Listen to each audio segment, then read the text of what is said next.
Um, I didn't want to come, and I don't want to be here.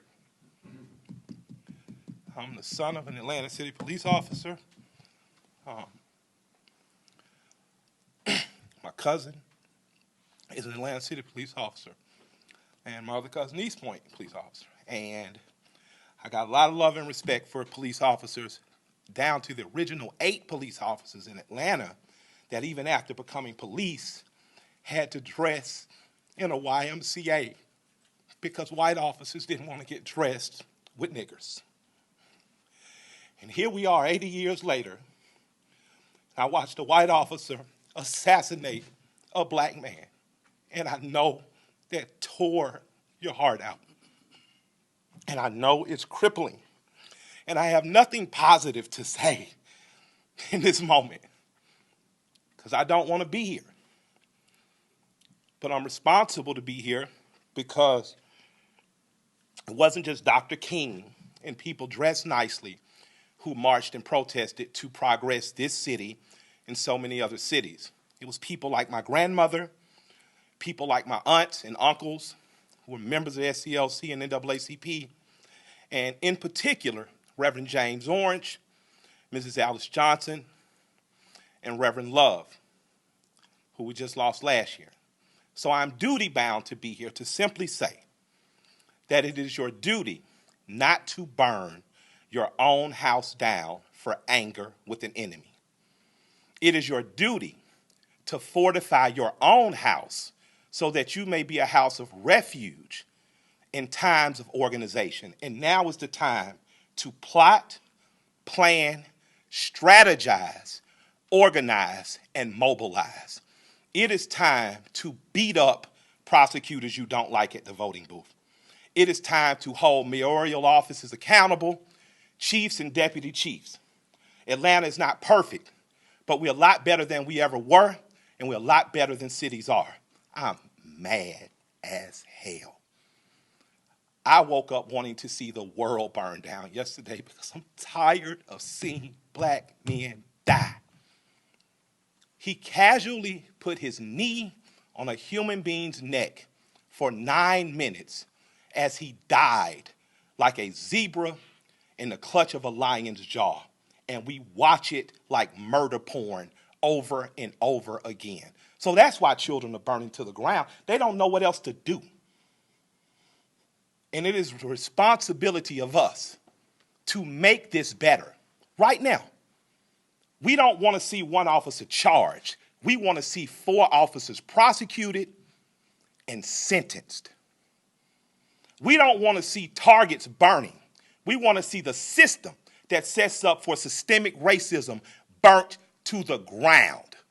And as I sit here in Georgia, home of Stevens, Georgia, former vice president of the Confederacy, white man said that fundamental law stated that whites were naturally the superior race, and the Confederacy was built on a cornerstone. It's called a cornerstone speech. Look it up. The cornerstone speech that blacks would always be subordinate.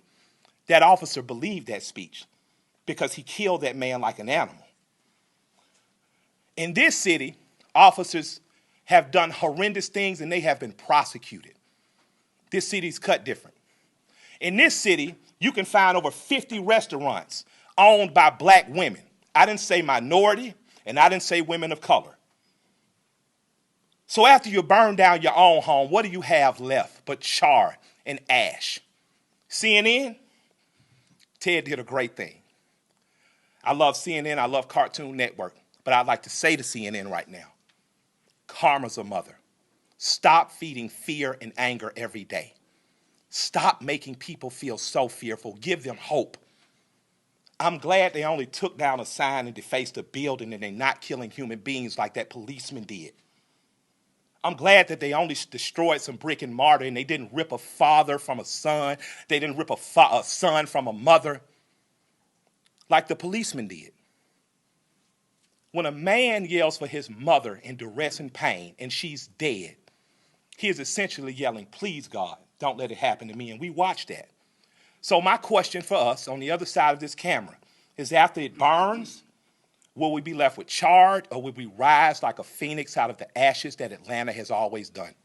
Will we use this as a moment to say that we will not do what other cities have done, and in fact, we will get better than we've been? We got good enough to destroy cash bonds. You don't have to worry about going to jail for something petty. We got smart enough to decriminalize marijuana.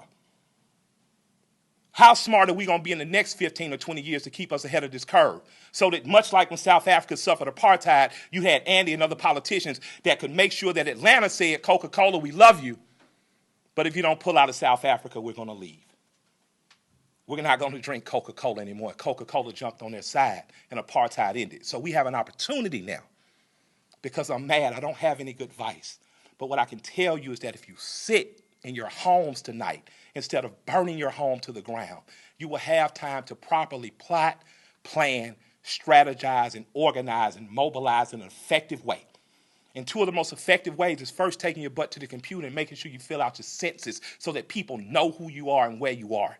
The next thing is making sure you exercise your political bully power and going to local elections and beating up the politicians that you don't like. You got a prosecutor sent your partner to jail and you know it was bullshit, put a new prosecutor in there. Now's your election to do it. You want a different senator that's more progressive, that promotes marijuana through, now is the time to do that. But it is not time to burn down your own home. I love and I respect you. I hate I don't have more to say. I hate I can't fix it in a snap. I hate Atlanta's not perfect for as good as we are. But we have to be better than this moment. We have to be better than burning down our own homes. Because if we lose Atlanta, what else we got? We lose an ability to plot, to plan, to strategize, to organize, and to properly mobilize. I want you to go home. I want you to talk to 10 of your friends. I want you guys to come up with real solutions. I would like for the Atlanta City Police Department to bring back the Community Review Board, one that Alice Johnson was formerly under Chief Turner. We need a review board here because we need to get ahead of it before an officer does some stupid shit. We need to get ahead of it. That's my recommendation to my mayor and my chief. Let's get a review board. Let's get ahead of it, and let's give them power.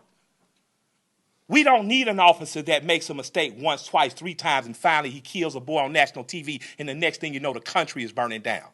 We don't need a dumbass president repeating what segregation has said. When you start looting, we start shooting.